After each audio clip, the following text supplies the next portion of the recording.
अस्सलाम वालेकुम everyone, this is me Alimir and you are watching consult decide and buy properties YouTube channel. उम्मीद है कि आप सब खैरियत से होंगे। इस वक्त मैं बहरिया ऑर्चर्ड फ़ेज़ 2 बी ब्लॉक में मौजूद हूँ। आज से तकरीबन 2 हफ्ते पहले हमने बहरिया ऑर्चर्ड फ़ेज़ 2 बी ब्लॉक में 8 मरला की एक कंस्ट्रक्शन साइट के ऊपर वीडियो रिकॉर्ड की थी। उस वक्त हम टर्माइट प्रूफिंग के काम के प्रोसेस को देख रहे थे और आज मेरे साथ इस वक्त इसी साइट लोकेशन के ऊपर टीम ओवरसीज से मिस्टर एहसन मौजूद हैं। आज की तारीख में और टर्माइट प्रूफिंग के बाद से लेकर अभी तक जितनी भी डेवलपमेंट हो चुकी हुई है या फिर इसके बाद की जो डेवलपमेंट स्टार्ट होनी है उसके ऊपर डिस्कशन करेंगे और आपको अपडेट करेंगे कि किसी एक्सपर्ट टीम से करवाई गई कंस्ट्रक्शन का आपको बेनिफिट क्या होता है और आपके घर की जो स्ट्रक्चर क्वालिटी है वो कितना बेनिफिट आपको देती है और कितना लॉन्ग लास्टिंग चलती है। तो सबसे पहले एहसन भाई, बहुत शुक्रिया आपने हमें ज्वाइन किया। एहसन भाई, इस वक्त हम बी ब्लॉक में 8 मरला की कंस्ट्रक्शन साइट पे मौजूद हैं। तकरीबन 2 हफ्ते पहले हमने यहाँ पर टर्माइट प्रूफिंग के काम को देखा था और आज मैं देख रहा हूँ कि यहाँ पे काफ़ी हद तक काम हो चुका हुआ है। हम मेम्ब्रेन शीट्स तक पहुँच चुके हैं। तो मैं जानना चाहूँगा, बल्कि मेरे क्लाइंट्स और हमारे व्यूवर्स जानना चाहेंगे कि अभी तक हमने कितनी डेवलपमेंट कर ली है और इसका नेक्स्ट प्रोसेस क्या होगा। जी मीर भाई, हमने एक्टिवेशन के बाद टर्माइट प्रूफिंग की। टर्माइट प्रूफिंग के बाद हमारा फर्स्ट जो काम था वो था पीसीसी पैड का। पीसीसी पैड ले किया है पूरी फाउंडेशन में। उसके बाद फिर ब्रिक मेसनरी शुरू हुई है। ब्रिक मेसनरी के बाद हमारा प्लिंथ बीम है। मेजरली जो जिस स्टेज पे हम खड़े हैं ये हमारी डीपीसी लेवल है और ये प्लिंथ बीम है। प्लिंथ बीम के ऊपर हमारा डीपीसी है। डीपीसी के ऊपर हमारी ये वाटर टाइट मेम्ब्रेन शीट्स लगा दी गई है। ठीक है, यहाँ पे जो बात करूँगा वो प्लिंथ बीम के हवाले से कि नॉर्मली हर कोई जो है ना वो प्लिंथ बीम को यूज़ नहीं करता, प्लिंथ बीम नहीं डलवाता। ठीक है, लेकिन मैं स्ट्रॉन्गली रिकमेंड करूंगा कि प्लिंथ बीम होना चाहिए। उसकी वजह ये है कि आपका जो पूरा लोड है बिल्डिंग का, एक तो वो यूडीएल हो जाता है, यूनिवर्सल डिस्ट्रीब्यूटेड लोड पूरी बिल्डिंग में हो जाते हैं आपका। और आपके जो हॉरिजॉन्टल और वर्टिकल क्रैक्स आते हैं वक्त के साथ साथ वो नहीं आएंगे क्योंकि आपकी बिल्डिंग के हर पॉइंट के ऊपर बराबर लोड डिस्ट्रीब्यूट हो चुका हुआ है प्लिंथ बीम की बदौलत। दूसरी चीज़ ये है कि प्लिंथ बीम जो है वो आपकी डैम्पनेस को बहुत अच्छे तरीके से प्रोटेक्ट कर रहा होता है। आपके कुछ सालों के बाद जो बाहर वाली साइड पे पूरी आपको डैम्पनेस नज़र आती है नीचे के लेवल पे, वो ये प्लिंथ बीम जो है उसको प्रोटेक्ट करता है। तो प्लिंथ बीम के ये 2 मेजर फ़ायदे हैं। एक, स्ट्रेंथ बहुत ज़्यादा इन्हांस हो जाती है। दूसरा, बहुत अच्छी तरीके से आपकी जो है वो वाटर प्रूफिंग हो जाती है फाउंडेशन की। तो इसलिए प्लिंथ बीम को ऐड किया गया है। इसके ऊपर हम डीपीसी इसलिए डालते हैं कि बाज़ बात लोग प्लिंथ बीम वाली जगह को कट करते हैं, तो ये बेसिकली स्टील और कंक्रीट जब कट हो जाती है तो वहाँ पे उसकी प्लिंथ बीम की स्ट्रेंथ कॉम्प्रोमाइज़ हो जाती है। तो ऐसा नहीं करना। आपके जहाँ जहाँ पे भी डोर्स हैं वहाँ पे आप उसको सेपरेटली छोड़ दें और डीपीसी अलग से ऐड कर दें उसके ऊपर, ताकि आपका पीसीसी का जो लेवल है, फ्लोर पीसीसी का जो लेवल है वो डिस्टर्ब ना हो और आपके प्लिंथ बीम की स्ट्रेंथ जो है वो भी कॉम्प्रोमाइज़ ना हो। ठीक है। और उसके बाद फिर दूसरी चीज़ है हमारी वाटर प्रूफिंग। तो वाटर प्रूफिंग में मुख्तलिफ तरीके लोग यूज़ करते हैं और इसमें नॉर्मली पॉलीथीन शीट इसके ऊपर डाल देते हैं। तो वो भी कुछ सालों के बाद अगर आप देखेंगे तो यहाँ पे पूरा हॉरिजॉन्टल क्रैक अपीयर हो जाता है पूरे डीपीसी के ऊपर। तो इसलिए हम वो पीसीसी जो आपकी पीवीसी शीट है वो हम रिकमेंड नहीं करते। हम ये अब मेथड यूज़ कर रहे हैं मेम्ब्रेन शीट्स का। तो इसमें ये कि हम हॉरिजॉन्टल सरफेस के ऊपर और वर्टिकल सरफेस के ऊपर जो है वो पूरी ये अप्लाई करते हैं। तो ये एक बेस्ट जो है वो मेथड है और ये हाईली रिकमेंडेड है। बिल्कुल, ये हाईली रिकमेंडेड है। ठीक है, तो इसकी जो आप बता रहे थे इसकी जो स्ट्रेंथ है वो काफ़ी अरसे तक जो है वो सीपेज लीकेज को जो है वो रोक के रखती है। मतलब इसकी लाइफ बहुत ज़्यादा होती है, राइट? क्योंकि ये जो मेम्ब्रेन शीट्स हैं ये टॉर्च अप्लाइड है। इनको बेसिकली गर्म करके लगाया जाता है और ये बिल्कुल इसके साथ जो है ना वो बॉन्ड बना चुकी हैं। ये ऐसे ऊपर पड़ी नहीं, ये मैं हटा नहीं सकता, उठा नहीं सकता इनको। ये मेम्ब्रेन शीट का जो प्रोसेस है इसको आप स्क्रीन पे भी देख सकते हैं और ये हाईली रिकमेंडेड है। एहसन भाई बता रहे हैं कि ये सीपेज लीकेज और जो वाटर प्रूफिंग है उसकी जो लाइफ है उसको बहुत ज़्यादा इन्हांस कर देती है। तो किसी भी घर की फाउंडेशन से जब सीपेज लीकेज के मामला आते हैं तो आपकी जो करोड़ों रुपए की कंस्ट्रक्शन है वो डैमेज होने का भी खतरा होता है। तो बेहतर है कि आप एक्सपर्ट से रब्ता करके, लाइक हमने आपको अपनी डिफरेंट वीडियोस में बताया कि टीम ओवरसीज के साथ हमारा जॉइंट वेंचर है। अगर आप अपने घर की कंस्ट्रक्शन करना चाह रहे हैं, what ever the size is, अगर आप 5 मरला बनाना चाह रहे हैं, 10 मरला, 1 कनाल, 2 कनाल, इससे बड़ी बिल्डिंग भी अगर आप कंस्ट्रक्ट करवाना चाह रहे हैं तो वी आर अवेलेबल। आप हमसे ये खिदमात ले सकते हैं। और इसी के साथ साथ एहसन भाई, मैं देख रहा हूँ कि अभी बैक साइड पे जो है वो हमारे इस घर का काफ़ी हद तक जो है वो मटेरियल आ चुका हुआ है।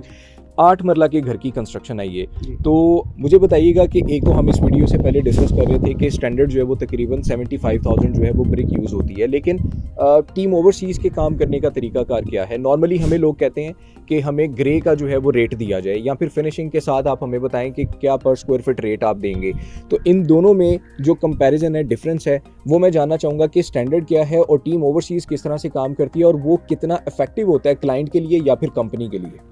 जी, नॉर्मली जो रवायती ठेकेदार है ना, वो तो सिंपल एक रेट कोट कर देते हैं और उसमें उनको भी एग्जैक्ट पता नहीं होता कि कल को क्या लगना है इसके अंदर। ठीक है, हमारा तरीकाकार ये है कि हम ड्राइंग्स के ऊपर काम करते हैं। राइट। हम जब भी किसी को कोट करेंगे तो हम उससे 2 से 3 दिन का टाइम लेंगे, उनसे उनकी स्ट्रक्चर ड्राइंग्स और वर्किंग ड्राइंग्स लेंगे। उसके ऊपर हम पूरी वर्किंग करेंगे, हम उनके जो मटेरियल्स हैं उनकी क्वांटिटीज़ को कैलकुलेट करेंगे और उनके ऊपर हम जो भी क्वांटिटी आएगी, जैसे मुख्तलिफ घरों में क्योंकि डिज़ाइनर मुख्तलिफ होता है, इसी तरह स्ट्रक्चर डिज़ाइनर वो भी मुख्तलिफ होता है हर घर का। जिस तरह आर्किटेक्ट मुख्तलिफ है, स्ट्रक्चर डिज़ाइनर वो भी मुख्तलिफ है।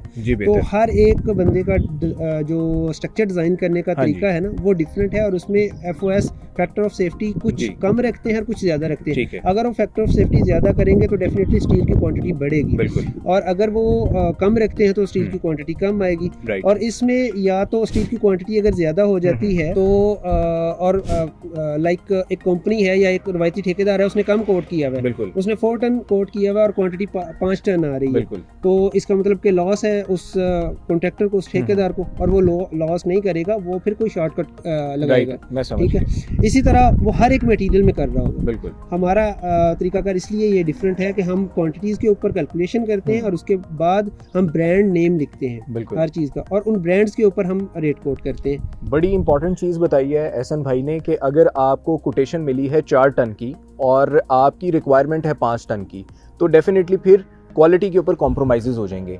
अदरवाइज़ अगर आप स्ट्रक्चर ड्राइंग और जो वर्किंग ड्राइंग है वो प्रोवाइड करते हैं, तो जो एग्जैक्ट रेशो है, जो एग्जैक्ट मटेरियल इस्तेमाल होना है, उसके प्लस माइनस में आपको तमाम तर चीज़ें जो है वो गाइड कर दी जाएंगी कि 5 टन यूज़ होना है।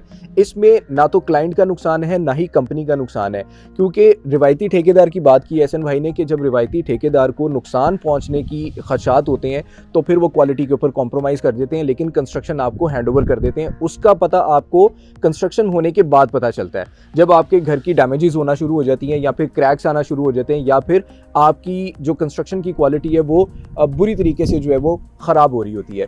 तो ये बड़ी ज़बरदस्त चीज़ें हैं। ब्रिक्स के हवाले से एक छोटा सा क्वेश्चन था, मुझे बताइएगा कि स्टैंडर्ड 75,000 आपने बताया कि यूज़ होती हैं, लेकिन स्ट्रक्चर ड्राइंग के बाद जो है वो ये कितना बहरिया ऑर्चर्ड फेज़ 2 के अंदर जो है वो कितना यूज़ हो जाता है? बहरिया ऑर्चर्ड की अगर मैं स्पेशली बात करूँ तो यहाँ पे सॉइल बेयरिंग कैपेसिटी जो है वो नॉर्मल बहरिया, जो मेन बहरिया, उससे काफ़ी डिफरेंट है। और यहाँ पे फाउंडेशन को हमेशा हैवी डिज़ाइन किया जाता है। तो इस हैवी डिज़ाइन, फाउंडेशन डिज़ाइन की वजह से यहाँ पे तकरीबन 10 से 15,000 ब्रिक्स ज़्यादा लगती हैं। तो यहाँ पे तकरीबन 90,000 के करीब ब्रिक्स जो है वो यूज़ होंगी। अब ये जो 15,000 का फ़र्क था, रवायती ठेकेदार शायद वो कमिट कर लेता है, लेकिन वो फिर यहाँ पे शॉर्टकट करता है इसकी क्वालिटी को गिरा के। वो ब्रिक्स की क्वांटिटी तो बढ़ जाती, लेकिन वो क्वालिटी गिरा के उसके प्राइस को जो है वो एडजस्ट कर लेता। लेकिन यहाँ पे ये चीज़ नहीं होती। हमने ये जो एक तरह की आपको पूरी ब्रिक्स नज़र आ रही है, डे 1 से यही आ रही है, ज़बरदस्त। तो इसमें कोई एक भी मार्का या कोई एक भी ब्रिक जो है ना वो हल्की क्वालिटी की नहीं है। That's great.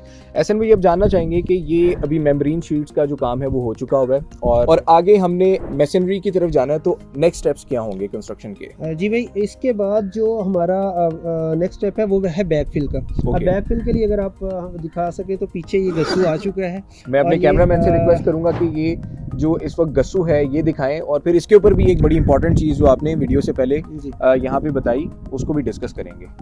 तो अभी ये जो आप गस्सू देख रहे हैं ये बेसिकली मटेरियल है, इसमें 75% आप बता रहे हैं कि सैंड है और 25% जो है वो मड पार्टिकल्स होते हैं। तो ये बहुत इंपॉर्टेंट है, मतलब इसकी जगह किसी दूसरी चीज़ को नहीं इस्तेमाल किया जा सकता। राइट।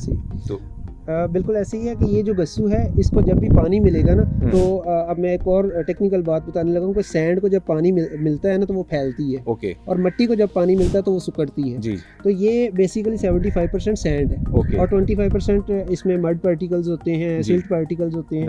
तो ये वाला जब हम यूज़ करते हैं और कभी भी इन फ्यूचर इसको कभी पानी मिलता है तो ये बजाय बैठने के ये फैलता है, अपनी जगह पे स्टेबल रहता है। ओके। और इसी तरह अगर ये मिट्टी है, अगर मिट्टी को देखा जाए तो ये अगर हम उठा के इसके अंदर डाल देंगे तो इसको इन फ्यूचर कभी भी पानी मिला इसने बैठ जाना है। ओके। जब ये बैठेगी तो आपके फ्लोर जो है वो बैठना शुरू हो तो ये हमारे लिए यूजलेस है, हम इसको नहीं यूज कर बिल्कुल, ये सकते। यूज़ नहीं किया। राइट, बहुत शुक्रिया हसन भाई। आज साइट के ऊपर जितनी भी डेवलपमेंट हुई है, इससे पहले के जो स्टेप्स थे, नेक्स्ट स्टेप जितने भी होंगे वो हमने डिस्कस किए हैं और हमने क्वालिटी के ऊपर कॉम्प्रोमाइज़ करने से आपको बिल्कुल मना कर दिया है।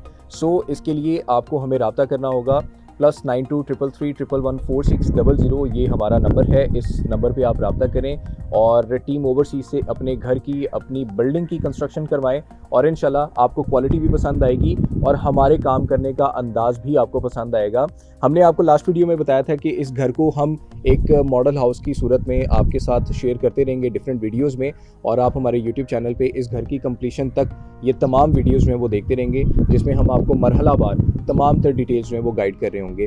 नेक्स्ट वीडियो तक मुझे इजाज़त दीजिएगा। नेक्स्ट वीडियो में न्यू डिटेल के साथ, न्यू डेवलपमेंट के साथ एक मरतबा फिर आपसे मुलाकात होगी। टेक केयर, अल्लाह हाफिज़।